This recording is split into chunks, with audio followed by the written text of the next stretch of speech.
de la SEC Mimosa qui est sorti, qui allait coacher la SOA et a montré vraiment que selon ses dires, il a montré qu'il a appris que le résultat face à la SEC Mimosa prouve que il a bien appris, il a bien assimilé ce qu'on lui a appris à la SEC Mimosa. Et donc, à ce jour, le classement n'est pas donné parce que la troisième journée continue. Oui. Mais la journée continue. Donc, à l'issue de cette journée, de dimanche, que l'on saura qui domine vraiment le championnat à l'issue de cette journée. Et aussi, il faut dire qu'au niveau même de la Ligue 2, c'est vrai que hier, on peut dire que c'était l'hécatombe sur le football ivoirien parce que la SEC Mimosa et son rival, l'Africa Sport, ont tous les deux perdu leur rencontre. L'Africa Sport qui joue en Ligue 2, l'Africa Sport qui est quand même l'un des grands clubs de la Côte d'Ivoire, même si depuis 5 saisons, l'Africa trime en Ligue 2, mais il demeure toujours l'un des grands clubs de la Côte d'Ivoire. Et hier, ces deux grands clubs ont perdu face à des adversaires inattendus. Tout à fait, Elisabeth. Donc, on fera le point, bien évidemment, de cette journée la semaine prochaine. Merci infiniment, Elisabeth Goli, notre chère amie et consoeur de la Côte d'Ivoire. C'était toujours un plaisir de t'avoir, qui ont déjà débuté à Tokyo avec, bien évidemment, la Côte d'Ivoire qui participe avec une délégation composée de 5 sprinteuses emmenées par Talou Marie-Josée. Oui, c'est une belle délégation composée uniquement de femmes, Marie-Josée Talou, Bondou et autres, qui hier ont fait une très belle prestation. Marie-Josée s'est même ici à la première place dans sa série de qualification.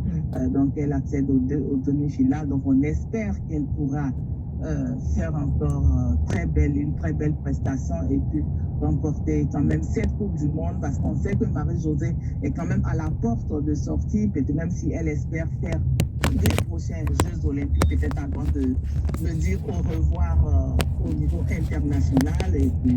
Mais il faut dire que les filles sont vraiment elles sont attendues par le public sportif ivoirien, Konema Boudou et autrement.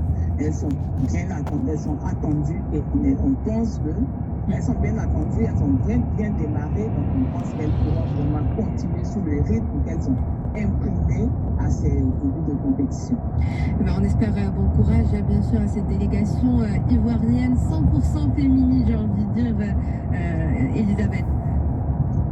Oui, une très belle délégation. C'est vrai que ce sont des femmes, mais il faut dire que la composition même prête attention parce qu'elles sont du mérite, elles pensent vraiment qu'elles ont envie vraiment de donner beaucoup à la Côte d'Ivoire, de se faire plaisir aussi et puis comment on dit ça là, vraiment d'honorer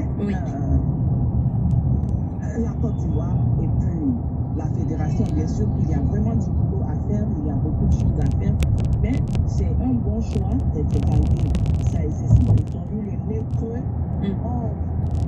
en choisissant que des femmes qui ont fait de belles prestations. Même à Paris, elles n'ont pas démérité. C'est vrai qu'elles ne sont pas arrivées là où les Ivoiriens les attendaient, mais elles ont quand même fait de très belles performances.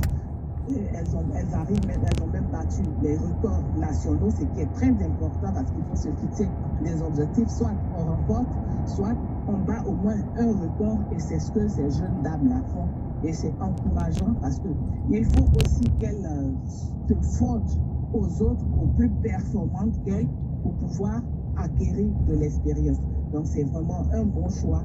Le choix de la fédération sur ces dames est bien arrivé pour donner aussi, pour montrer l'exemple et permettre d'inspirer aussi d'autres jeunes filles à la pratique même de l'athlétisme. Parce qu'aujourd'hui, il faut dire qu'en Côte d'Ivoire, il y a un problème de relève. Il y a la relève, on ne sait pas qui succédera après Mireille Aouré. Il y a eu Talou, aujourd'hui après Talou, il y a qui? C'est vrai que Mabundu, elle s'affirme au fil des compétitions et autres, mais il y a quel autre nom encore qui ressort et donc c'est vraiment bien de faire confiance aux jeunes dames en leur permettant de participer aux compétitions internationales. Et c'est l'objectif même de ces mondiaux d'athlétisme. J'aimerais terminer avec toi, Elisabeth, pour revenir au football, par les résultats justement du